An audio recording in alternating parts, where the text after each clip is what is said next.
Hi, it's Lipstick Gal. Thanks so much for watching today. Let's do a makeup updates. This is a series where I go through and I give you final thoughts on products I've been trying recently. Sometimes I change my mind, sometimes I don't. I think it's really interesting to do this because a first impression is simply that. What do I feel like the first time I put it on? And then there are times that my opinion changes or it just solidifies. There's a whole playlist of these. I'll link it for you in the description box down below. I'm also going to be linking all of these in the description box down below, but just remember those are affiliate links. Use them, don't. Totally up to you. Let's start with this. This is from Dior. This is their Forever Skin Perfect 24-Hour Multi-Use Foundation Stick. Okay. That's kind of a long name. What's interesting is when I was looking for this on Sephora, I decided to use their Find My Shade function. And normally I wear neutral undertones in foundations. I just look best in neutrals. There's occasionally that I'll be picking up something that's cool, but that's usually not the case. This, when I used that and I told them what other things I was using and we're all neutral, neutral, neutral, neutral, it suggested this, and this is CR1, Cool Rosy 1. This is what it looks like. And when you blend it in, it actually is a pretty good match for my skin. One thing I did notice is that under all of the lights that I have here for filming, you can't really notice the subtle differences, but there's nothing like natural light to bring out all the subtleties and all the things that aren't absolutely perfect. So is this the perfect shade for me? No. Can I make it work? Absolutely. I like how creamy it is. I find that this works best when I'm blending it with a brush. Can I do it with my fingers? Yeah. I like a synthetic brush. You could use something like this. This is the BK 101. I have been using one that's currently not available because she's out of stock, but it's the B04 from Rougher. Love this brush. This is my go-to default foundation brush at the moment, but I feel like this sort of product does best with a synthetic, and maybe I don't have the right natural hair brushes, but synthetic brushes work best for me for products like this. I get about 8 hours, 9 hours of wear before I start seeing it kind of disappear. I don't feel like it's breaking up across my nose. We're still having warm temperatures, but it's not like crazy hot anymore. We might get up into like the mid to upper 90s, but we're not talking like it's 115 anymore. Those days, thankfully, are over. But I feel like this wears for a good 8 hours before I start to feel like I've lost coverage. And it's not like my skin eats it. I just feel like it's, you know, it's done its work, it's had its day, and it's over. It's not the most long wearing foundation. This whole thing here about it being 24-hour, I don't know. I do like that it's matte. I do find that if I don't have my face perfectly exfoliated, sometimes it does emphasize the dryness on my skin. And for me, that's right around the chin area and around the corners of my nose. But I've been doing really good about keeping my face exfoliated, and I think it does a really good job. I think it looks really nice and very skin-like, but it's not so matte that you look like a porcelain doll. I feel like certain types of lightweight powders go better over it. I cannot use a pressed powder with this, or even like a powder foundation, because it's just too much on my nearly 50-year-old skin. For this to look beautiful, I need it to have a lightweight loose powder, and for that I've been reaching for the RMS. This is a 24-hour Forever bronzing and contour stick. What I like about this is that the shiny one is the foundation, the matte one is the one that is the bronzing and the contour. And I like that we've got the silver detail here, and here it's all black, because these components feel the same, they look the same, and it's that visual difference that helps me know, oh, foundation and the contour. I have the lightest shade in 01 Light. This is one, at first, I mean, look at how it has a very nice gray undertone to it. It's a beautiful contour. And it has a very similar formula to the foundation. And I was trying to blend this with a synthetic brush, and it does an okay job, but I find that if I just use my finger, it does much better. When I first started wearing this, I was like, you know what? I'm gonna apply it with a synthetic brush. That should make it really easy, where I was picking it up on the brush and then trying to stamp it on, and I was struggling. And I felt like it wasn't blending it exactly the way that I needed it. And then about a week and a half later, I kind of discovered that if I just draw it on my skin and use my fingers to blend, you know, a little line and then not too much and then blend it out, goes like that. It's like stupid easy to blend, but I would have been trying to do it the wrong way. Could you do it with a damp sponge? Yeah. Could you do it with a synthetic brush? Yeah. I think it's easiest with your fingers, but if you don't like using your fingers, I would say opt for the sponge, a damp sponge over the brush to start with, and see what works best for you, because I feel like the damp sponge worked better for me than the brush. The brush was kind of like the least successful, and it took me longer to blend, whereas fingers and a damp sponge, and it was like blended. Here's something that I picked up because I heard two of my favorite makeup artists talking about it. This is the iconic London Velvet Smooth Pore Refining Primer. I love, and I'm almost out of this one here from Iconic London. Look, like I'm down to here. This is their Underglow Blurring Primer. This is beautiful. It's more like a liquid. It comes with a dropper. This is more of that kind of silicone-y finish. You know, it comes out looking white, and when you blend it in over the skin, it feels really smooth. But you know what's interesting, and maybe it's the types of foundations I've been using with this, is that my skin looks beautiful. This is great on a day when I'm like, I am not going to wear makeup. I just want to put this over because it kind of blurs and smooths my skin. But on days where I want to wear foundation, I tried pairing it with my Louboutin foundation, and it was weird. I could see where it was kind of grabbing on the primer because it doesn't look that way when I don't prime. I tried it with the Dior. I had the same problem where it looked like it was kind of catching on what looked like texture on the skin, and I knew there wasn't anything there. It was weird. It kind of grabbed certain areas strangely, and maybe I had primer in some areas and not, I don't know. I've tried this with about 4 or 5 different foundations in my collection, and I can't get it to look good. I really wanted to love it because on my skin by itself, it looks beautiful. And I do sometimes wear it like to get rid of the pores, like across the nose and right across here. I do use it to kind of soften my forehead lines or my crow's feet, and it looks great, but only on a day when all I'm wearing is skincare. So I'll top my SPF with this, and it works. I've been struggling to get this work with the foundation. If you have this and you get it to work, tell me how you do it. Am I applying too much? Am I not applying enough? Because I'm not using a ton of it, but it just looks weird. The foundation never sits really nice on top of this. And the two favorite makeup artists that I love are Johnny and Kevin from Beautiful and Bothered, and they can't stop talking about this. They can't, and they just said it's so good, and I was like, really? And they were the ones to recommend this guy, which I obviously love. So maybe I have a type. Maybe I need to go for the one that's more like the glowy, droppy one and less for this. I picked up one of the Hourglass Unreal Liquid Blushes. I was sure I wasn't going to pick this up because I need more blush, like I need another hole in my head. I have so much blush. It's ridiculous. But I happen to be in an actual Sephora. What's interesting about this is the packaging. I find that if I just hold it upside down, I need to actually kind of shake it so the product comes down, and then a drop will come out, or you could press this button here on the bottom. But there have been times where if I don't shake the product down, if I just turn it over and press the button, nothing comes out, nothing comes out, nothing comes out. But if I shake it down and then press the button, or I shake it down and it just drops out on its own, that is what works best for me. This is so beautiful. Oh my goodness. It makes my skin look glowy. It has a really beautiful kind of like coral look to it.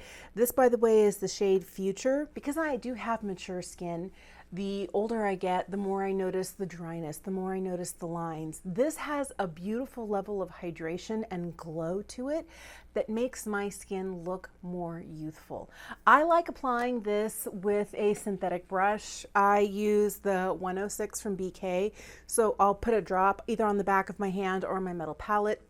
I'll use my finger to spread it out, and then I'll start pouncing in that, because if I actually put a drop here and go straight in, then I have one drop of color right in the middle of my brush. You could probably also, you know, go from a drop on your hand, you know, pick it up on your fingers and tap it on like this. I've never done that because it works so well for me with a brush, but this is something like I need one drop for both cheeks. It's a really pigmented blush for my fair skin, but I really like the formula. And what really drew me in to purchase it was feeling it and seeing it on the back of my hand at the store going, Ooh, this is so pretty, and it's different than a lot of things I already have. I happened to get a sample of the new Lancome Hypnose Drama Instant Full Body Volume Mascara.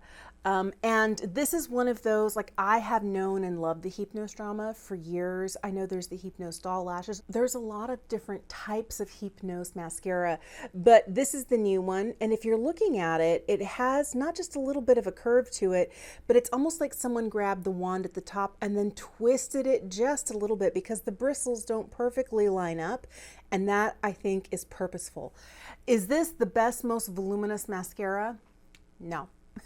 Okay, I'm a real hard sell when it comes to mascara because my eyelashes are short, they're downward pointing, they're very straight. I mean, like, I have the wimpiest lashes out there, and it takes a lot to sell me. So if I'm going to choose a Lancome mascara for volume, I'm still picking my Mr. Big, and that is one that since it debuted in 2017, I've never been without a tube of it. I buy them when they're on sale, like half off or what have you. So I mean, I have like 2 backup tubes of mascara of Mr. Big right now. I love it so much.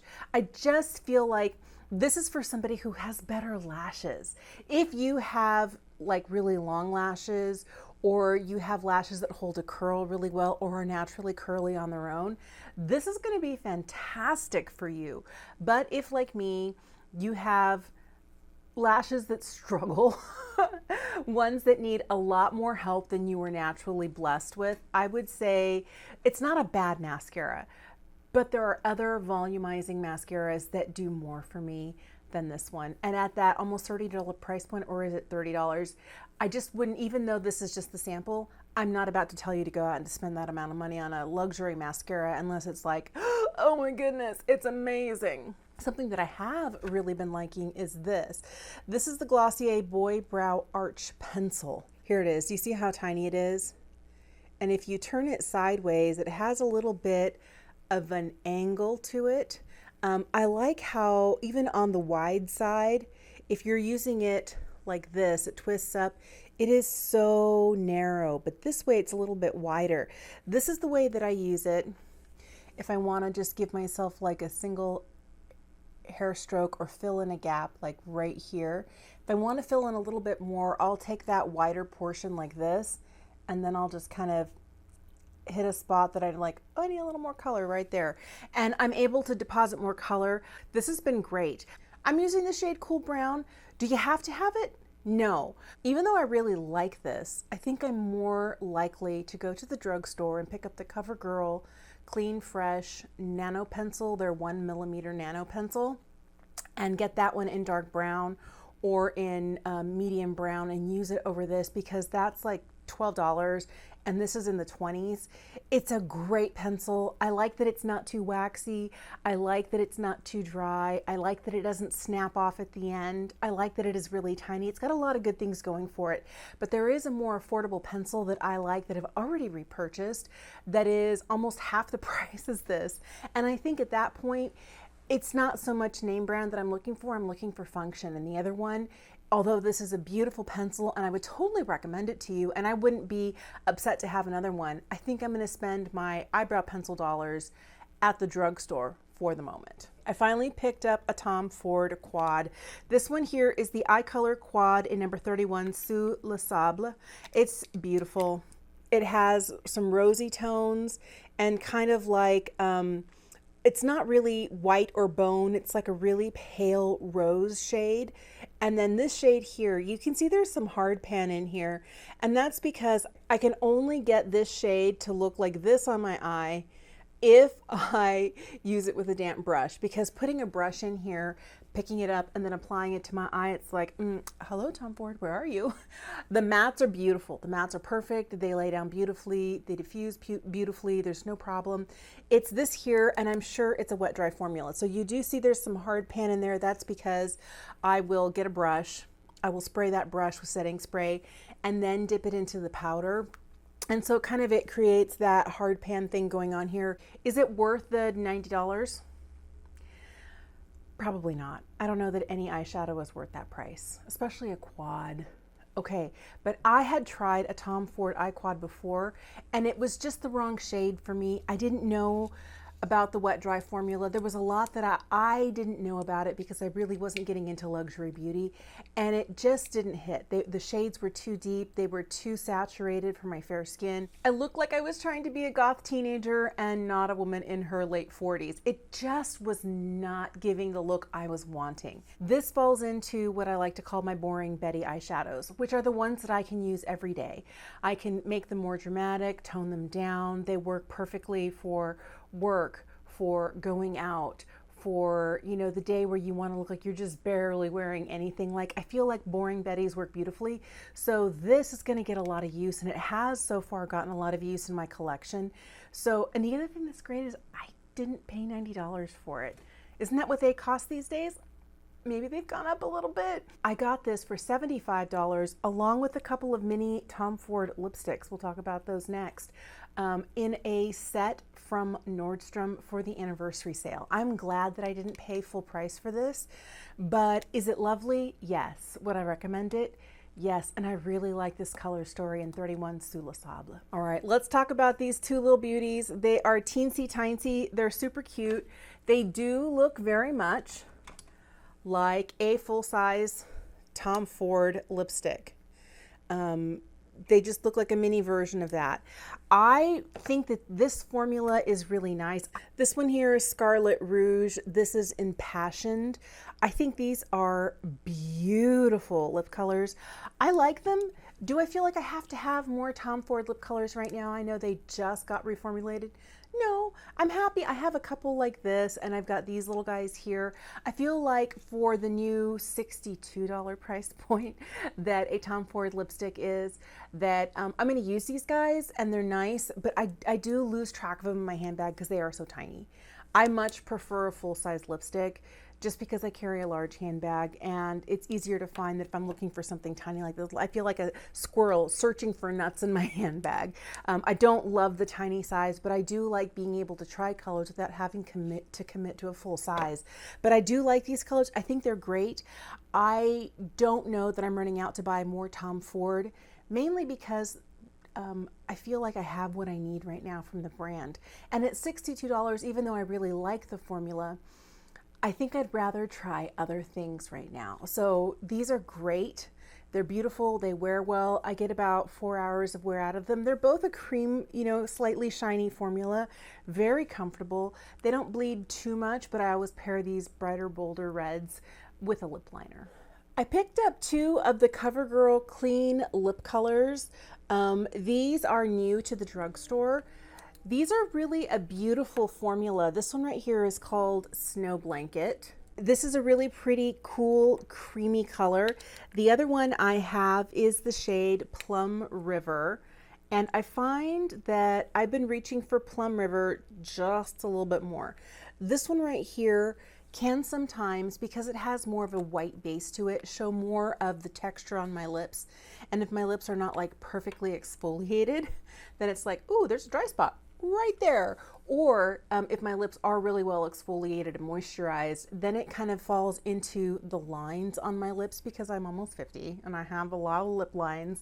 And I find that it kind of emphasizes those. So although this is a beautiful shade, if you have less lined lips, you might like it better. I don't find it happens with this one. And maybe it's because there's more white in the base to this, but it's a really lovely, really beautiful formula.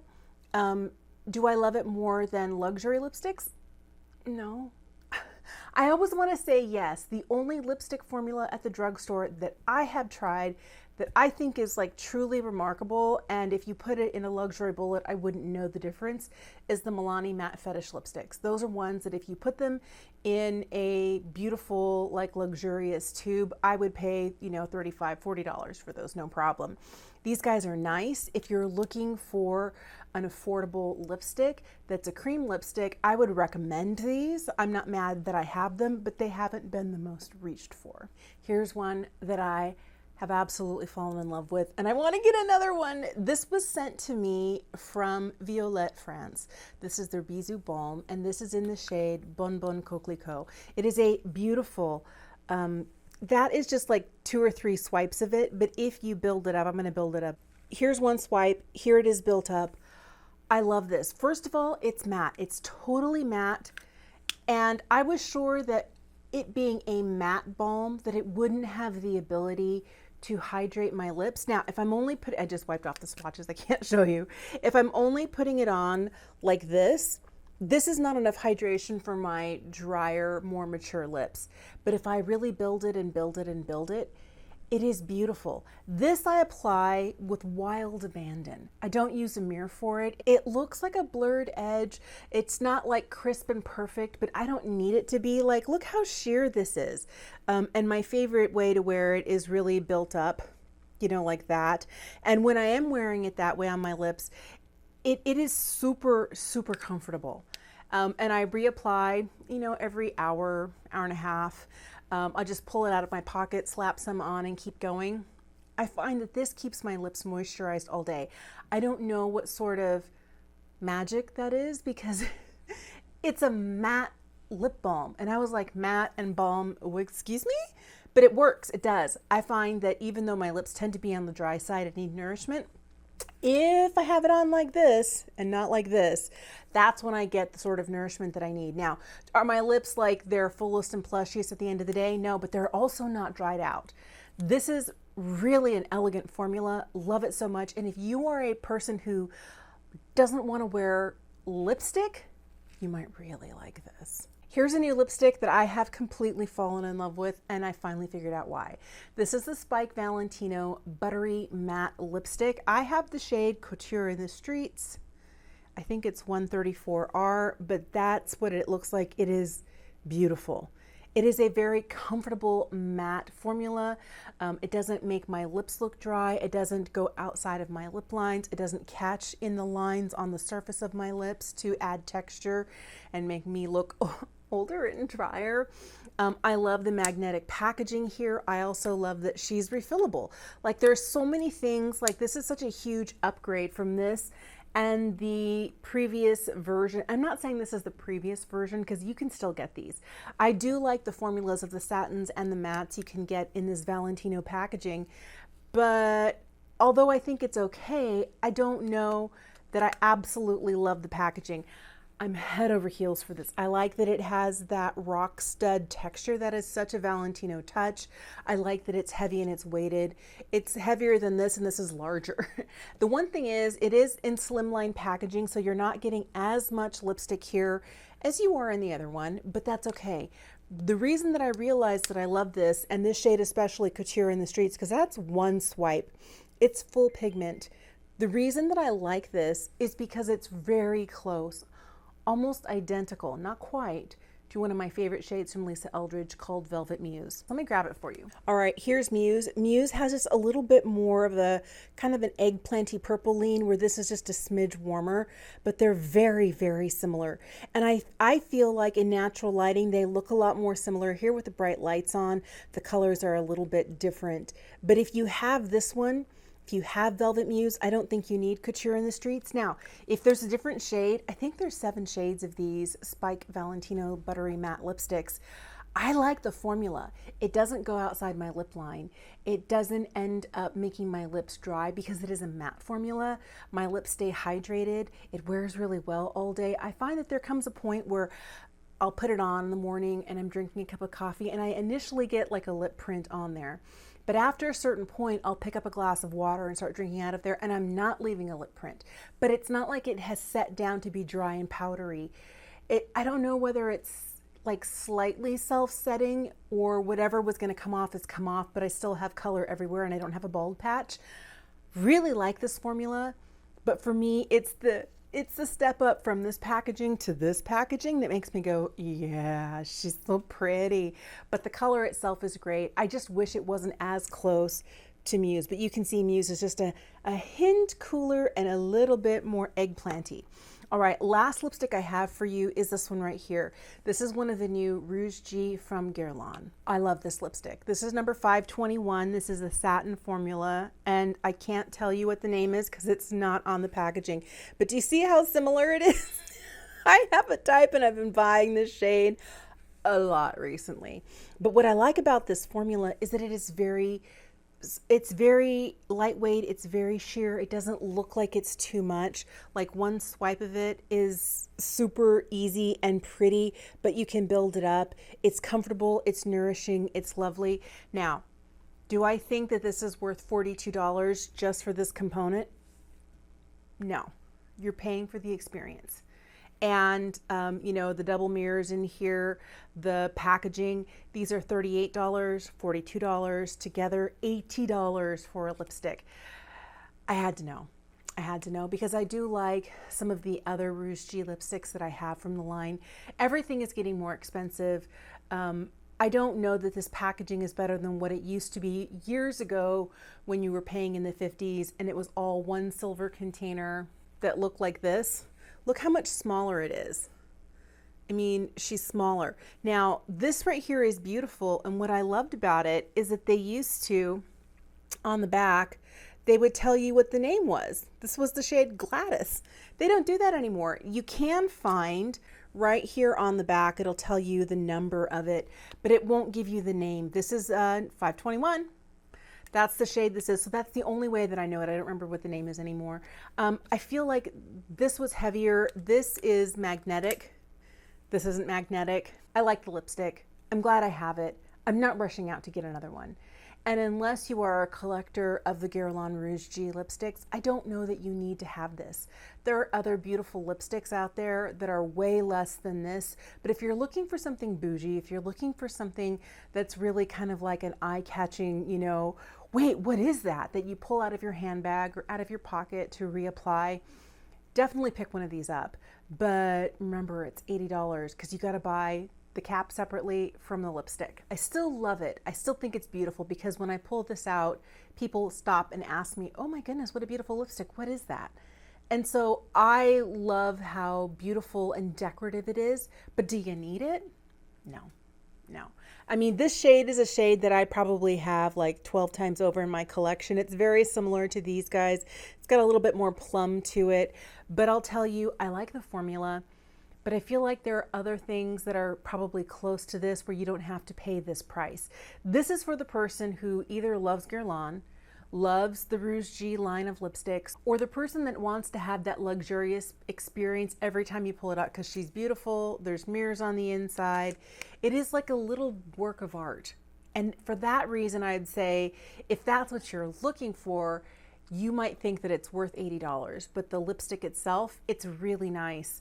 I'm not going to tell you not to get it, but you just have to know what you're getting into when you're buying one of these. Thank you so much for watching. Here's where I want to know, what products have you been purchasing recently? What sorts of things have been kind of a letdown to you or that you tried and you absolutely fell in love with? Let me know in the comment section down below. And if you've tried any of these products, let me know which ones have been working for you. Thank you so much for watching. Have an incredible day. Check the description bar for the products that I'm wearing as well as the ones that I talked about. And that's also where I'm going to place the rest of the playlist of the makeup updates for you. Thanks for watching. Have a great day and I'll see you again soon. Bye.